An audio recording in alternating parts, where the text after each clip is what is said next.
From the headquarters of Telesur English in Quito, Ecuador, this is From the South, and I am Soini Gray.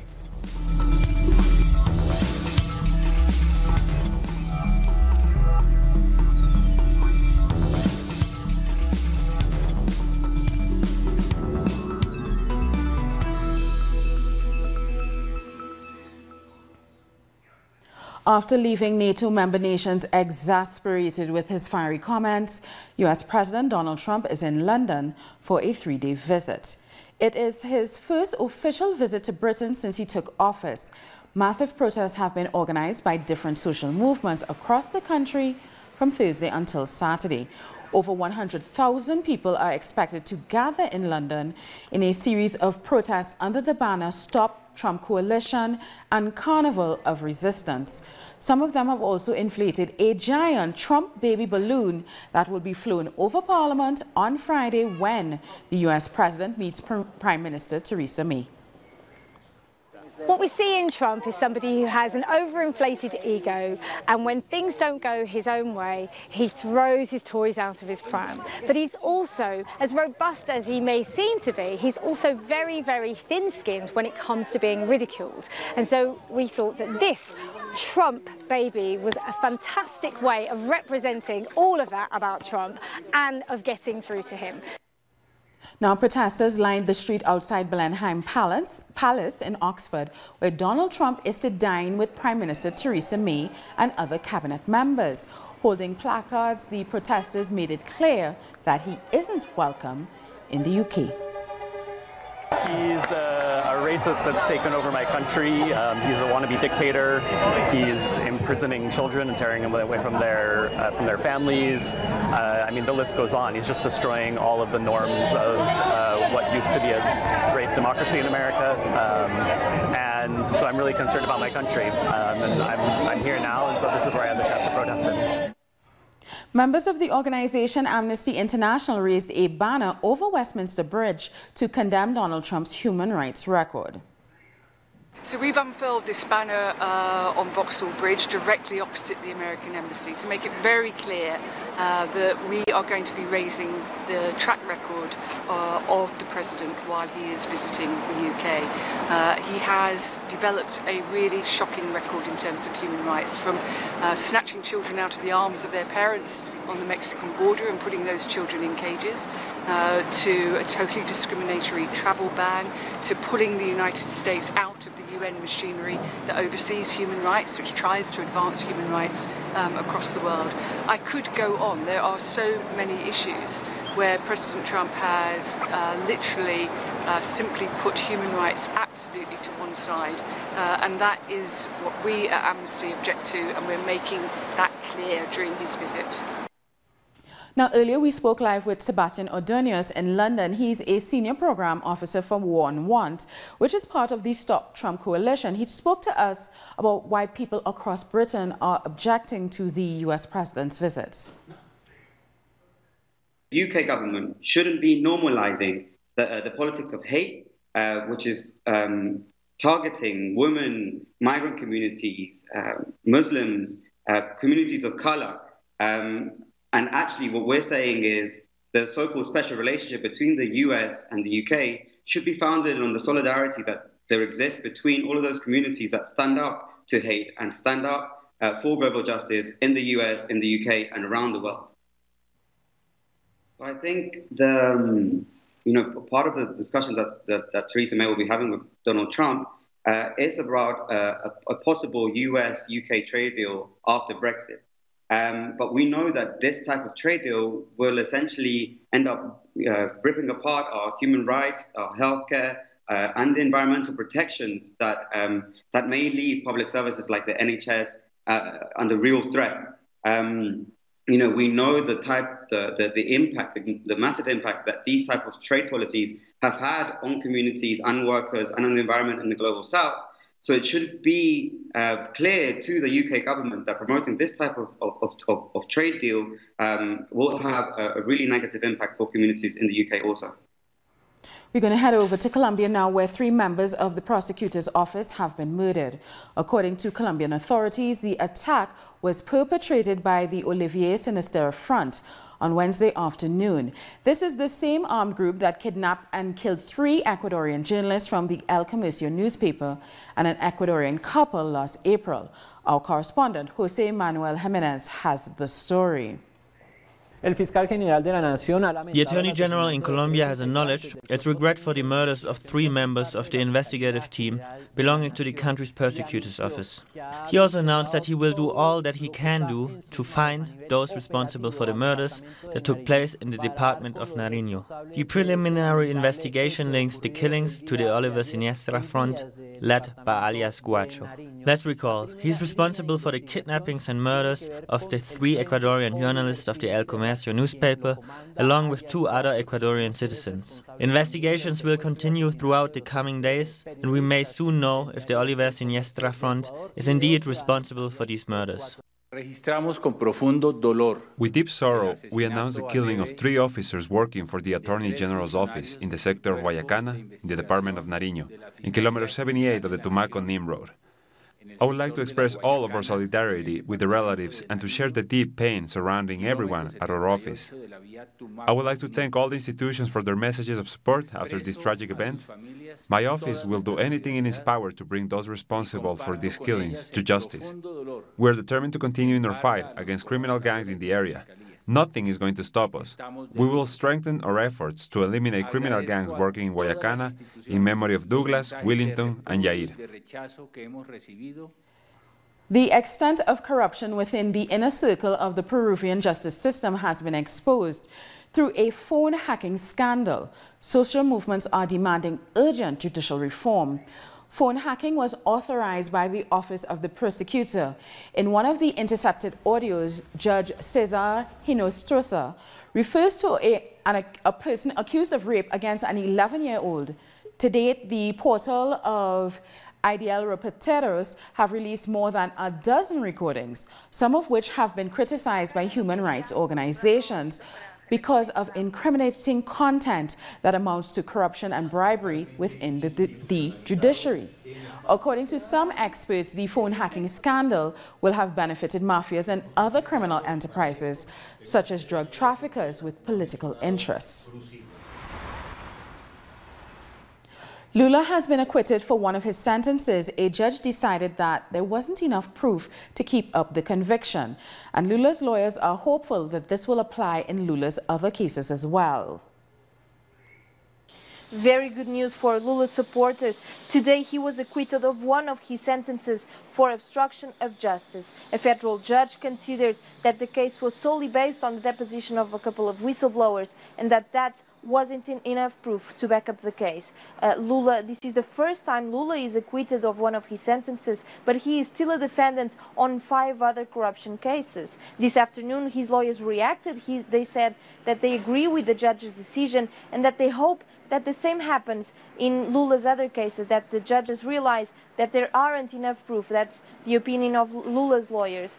And as this case progresses and as we come close to the elections, we see more efforts to try and keep Lula out of jail. Just today, a judge received an impressive number of 140 requests to free Lula, and that's in just one day.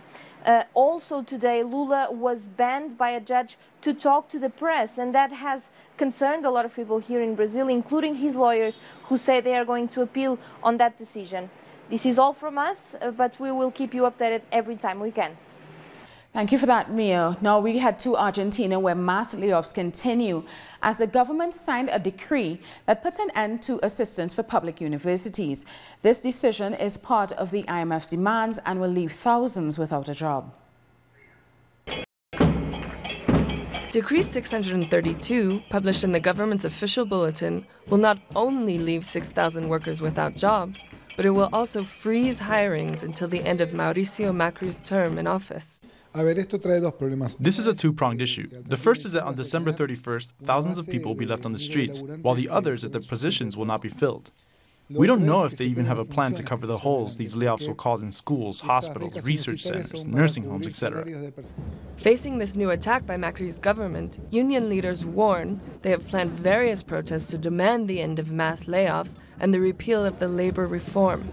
We have to put an end to these measures. They are thinking ahead to when they can hire us back under worse circumstances. They want us to submit. This fight will be hard. It will be cruel. For the university community, Decree 632 gravely damages workers and the public universities. During the terms of Nestor and Cristina Kirchner, the government supported public universities. They saw them as a great asset for their government and for society. Montero believes these cuts are emblematic of Macrism. This is a planned model of misery. They want to dumb down the population by using the media and by shutting down public universities. These schools have always produced great criticisms of the establishment. They have created alternative proposals for development, always thinking of social needs. The government has previously stated they are employing 30,000 more workers than necessary. We're going to take a short break now, but join us again after this look at what our multimedia colleagues are reporting.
Welcome back. Let's go to Jose Daniel Lopez for our FIFA World Cup wrap.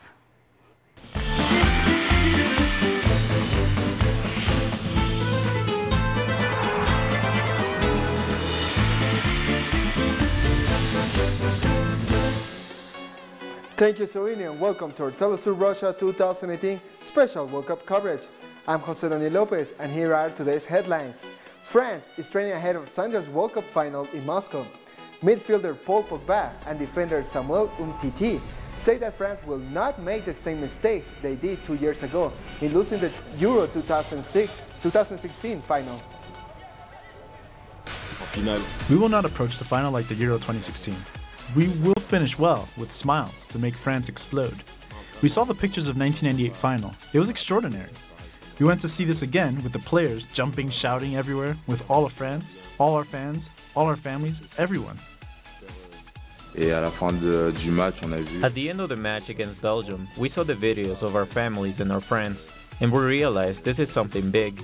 There's a whole country behind us and who is waiting for this World Cup. It gives us, I wouldn't say pressure, but even more desire to work hard on the match, to win the final. We really feel all the French people are with us. Croatia's head coach said that it's a miracle that the team has made it to the final. We made history with reaching the final as the smallest nation, next to Uruguay. If we look at the conditions we work and play in, then we are a world miracle and a world phenomenon. I already said it yesterday, so everyone knows. We play England in the Nations League in 3 months, and we don't have a suitable stadium for this kind of competition. This is why this is a miracle. But we have a heart, we have pride, and footballers who brought us this joy. This is a great result and the biggest success for Croatian sports.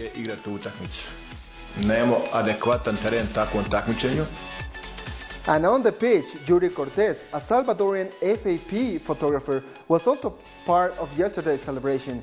Cortés was rolled up by Croatian players as they were celebrating their second goal. The photographer continued taking pictures and got a unique testimony of the team's joy. After the incident, Cortés was helped by the Croatian players who apologized to him and helped him recover. I was taking a picture when they all came running towards where I was, so I changed my camera to take close-up pictures because they were so close. Then more players came running and they knocked me over, but I continued to take pictures. I took pictures of them when they were on top of me. Then they asked me if I was okay. They were worried. A football team made of Palestinians who lost limbs to Israeli attacks on Gaza is giving its players new purpose. Players from ages 13 to 42 played 8-on-8 intra-squad games. Most have only one leg and play on crutches. Some of the 54 Palestinians who have limbs amputated after being wounded by the Israeli Defense Forces during recent protests along the Gaza-Israel border have expressed interest in joining the team. 70% of the players were wounded by Israeli attacks in 2014. There are no players that were wounded during the recent marches of return, because of the wounds have not healed yet. It takes 3 to 6 months to heal. We want to show the world that we love to live in peace and to have peaceful relations with other countries. We want to deliver a message that we love life. France and Croatia will play for the FIFA World Cup Championship. The match will take place on Sunday at Luzhniki Stadium in Moscow. And that's all for today's Telesur Russia 2018 headlines. Don't miss our exclusive show, De la Mano del 10, the World Cup according to Maradona. Only on Telesur English. I'm Jose Daniel Lopez. Back to you, Soini.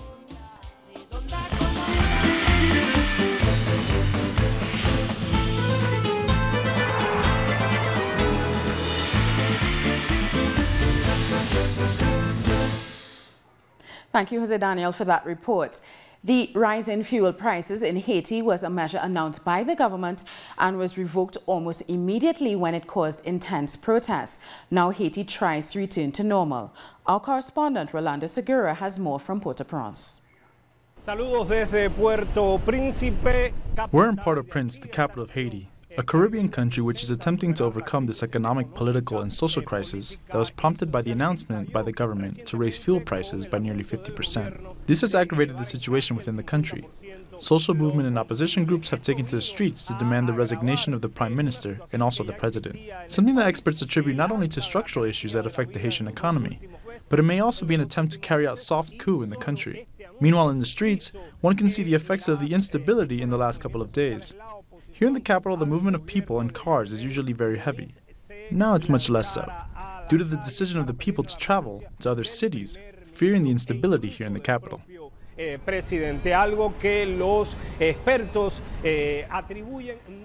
We thank Rolando for that report. The CEO of Puerto Rico's Electricity Power Authority, Walter Higgins, has resigned after being chosen to supervise the privatization of the company while the U.S. territory struggles to restore electricity almost a full year after Hurricane Maria. Higgins' withdrawal means another challenge for a bankrupt company, which is $9 billion in debt. Governor Ricardo Rosselló said in a statement that Higgins resigned for personal reasons, but did not provide details. Higgins was only appointed in late March.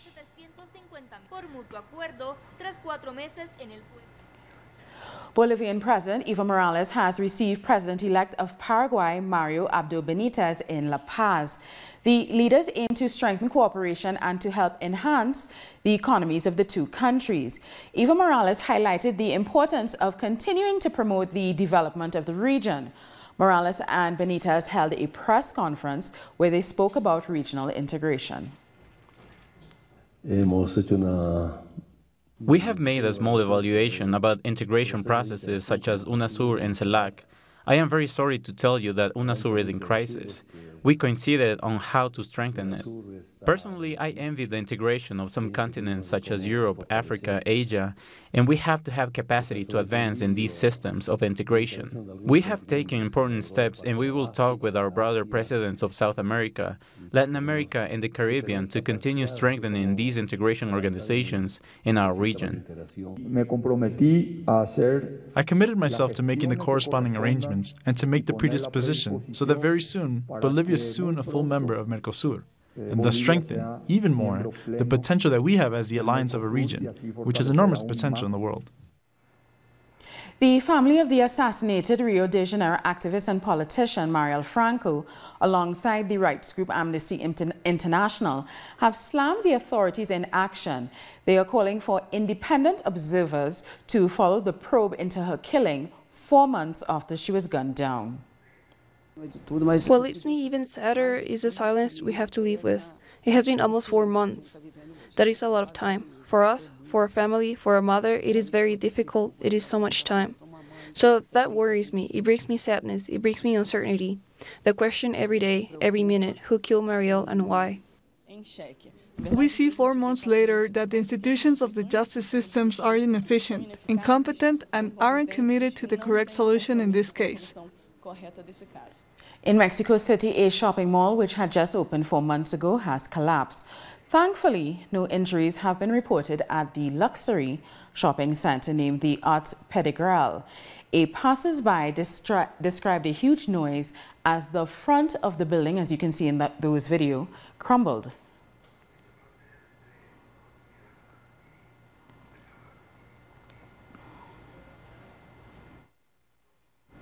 Protests continue in El Salvador against a bill that would allow the privatization of water. Salvadorians, encouraged by social movements, are organizing to protect a basic human need. Workers from the public and private sectors joined the National Workers' Union to march to the Salvadorian Assembly in order to urge the body not to privatize water. We are proving to lawmakers that this fight we are having is a life and death struggle, because we consider water as life for the El Salvadorian people, and that pushes social movements to stay united with the people. The environmental organization Cuidemos la Casa de Todos, Let's Take Care of Our Common House, presented a proposal for a reform of the constitutional will guarantee access to water for all citizens. All the politics and laws are established once the constitutional reform is approved, with the citizen participation, and once there is a public approach. And it's from that approach, with no defects, that the subject on water privatization will be presented in El Salvador. Deputies from the FMLN, with a deputy from the Democratic Change Party, joined the members of the group, committing themselves to not allow that the parliamentary right wing is letting the water to be privatized. We consider that the draft made to the reform of the second article is important in all of its concept. It introduces to a concept that we have not made in previous proposals to the Article 69, as it is the renovation and guarantee of all the laws. It has to put that water is public good. Over a month of protests have managed that the Commission of Environment and Climate Change deputies of the Legislative Assembly to take the different social sectors with whom they will discuss their proposals for the public good not to be privatized. We're going to take a short break now, but join us again after this look at what our multimedia colleagues are reporting.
Welcome back. Spain says it will not accept the extradition of Catalan leader Carles Puigdemont from Germany based solely on the misuse of public funds.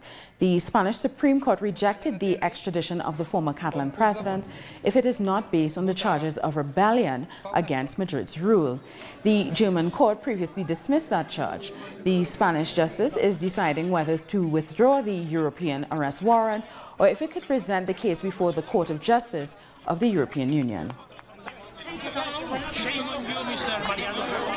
Violent protests broke out at oil fields in the southern Iraqi oil hub of Basra over lack of jobs and basic services.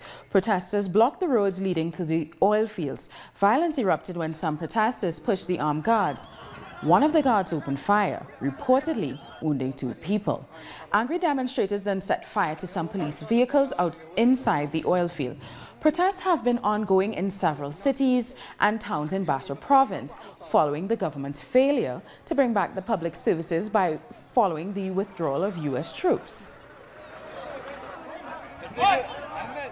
We've come to the end of this news brief. For these and many other stories, you can find them on our website at telesurtv.net/English. And join us on social media, Facebook, Twitter, and Instagram. For Tell Us Your English, I'm Sony Gray. Thank you so much for watching.